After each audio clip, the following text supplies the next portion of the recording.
Okay, we have our bones in.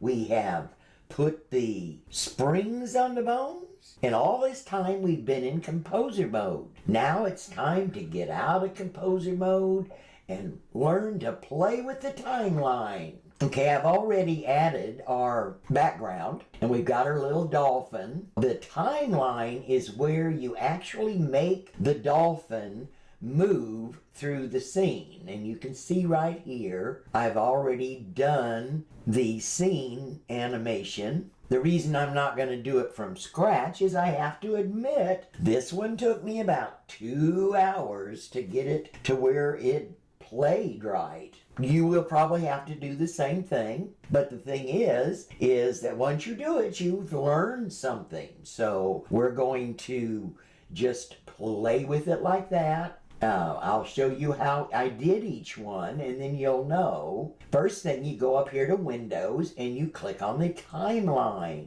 and your little timeline opens up. You can see if you click on the background, it actually highlights the background. So you could do something to the background if you want it. And you've got all these things, which I'm sure we're going to learn in the program. I just don't know it yet. So what we're doing is step by step with what he's teaching us. The way that he explained it was, if you want to just work with the dolphin, then you go right up here to this little button right here above the name, and it says Object Related Track. So you've got the object on the track, and you're going to select that button, and now it's only going to work with this track. Now the first thing that he showed was working with transformation. And you can see here each one of these matches one of these little dots. And the way that I figured out to move mine, since it's a little dolphin, was 3 5 spaces apart, then 10, then 3, then 10, and each one of these is 5 in between. So I went here, and then I just went to the click on the 5, and then you just click on that and move it over to here. Now he's still going kind of straight, so I left him kind of straight. Then I clicked on the next 5, and he's moved him right up to here and angled him a little more. Then I went 10 and angled him a little more. Now we're going to start angling to go straight, and then go 5 more. And I leveled him out at the top of the hump. And then I went 5 more, kind of angled him down like he's heading downwards.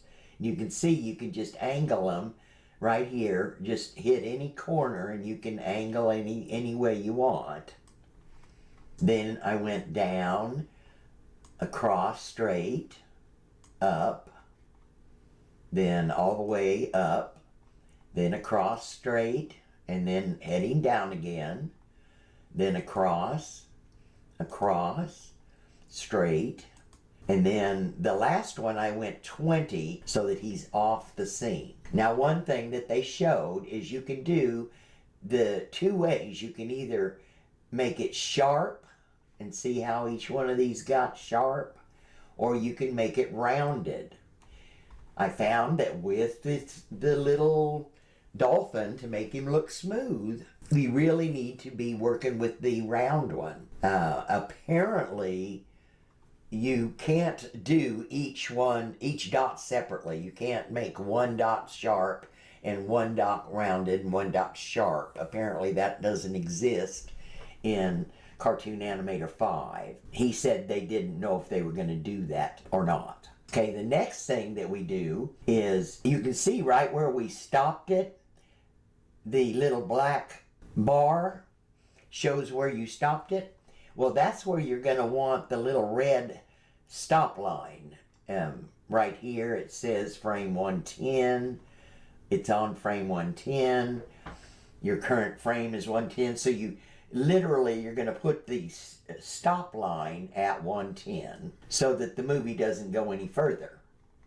And so now we're going to hit all the way back, and our little dolphin is all the way back, and we're going to see what we did by pressing the And look at that. Isn't that wonderful? I think it turned out just the way I wanted it. He's smooth.